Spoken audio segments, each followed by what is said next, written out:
I want to tell you a really cool story about an experience I just had with a pet intuitive. For the last several weeks, I'd say, he hasn't wanted to play or do his usual friskiness, like jumping out of his tissue and attacking me. He seemed to be eating normally, and he's 12 years old. Yes, it was getting hotter. You know, it's like all these things. So I attended a group intuitive session for a very short reading with this woman, Emma. She told me to take Gingie to the vet and get him x-rays.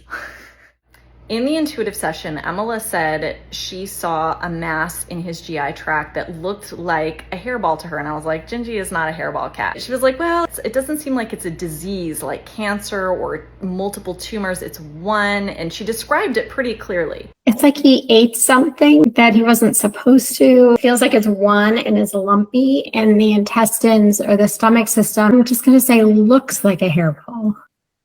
But it's not a hairball, impacted, and that's kind of causing his stomach to be off because things are not flowing the way they should. She said, go get him some x-rays. I did. Doctor came in with the x-rays. I didn't tell her anything about this session with Emma. She said, I'm looking at his GI tract here, and he has this mass in there. It's just one thing, and it looks like it's a hairball.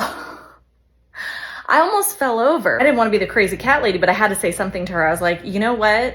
I had a session with a pet communicator, and this is exactly what she told me. This is why I brought him in. And she said, I don't find that weird at all. I've had different experiences with pet communicators and patients that have been very helpful because animals don't communicate in our language, and they're really good at masking stuff. Sometimes we do need extra help interpreting what's going on with them. And also, yes, Gingie is going to be totally fine. He doesn't have to suffer anymore. He's going to get a little medication, hopefully just pass whatever that is naturally. Gingie isn't a cat that gets hairballs, so I'm not totally sure what this is. I think it's some grass that he ate from a potted plant I have. I'm just so grateful that I followed my intuition and sought out somebody who could speak Gingie's language better and gave me a very clear directive of what to do. And she was spot on. So Emma's amazing. I know so many of you care about your fur babies, which is why I'm sharing this story. She doesn't just work with pets, she also works with people. And Gingie's gonna be okay, which is so important because he's my baby, even though he doesn't want me to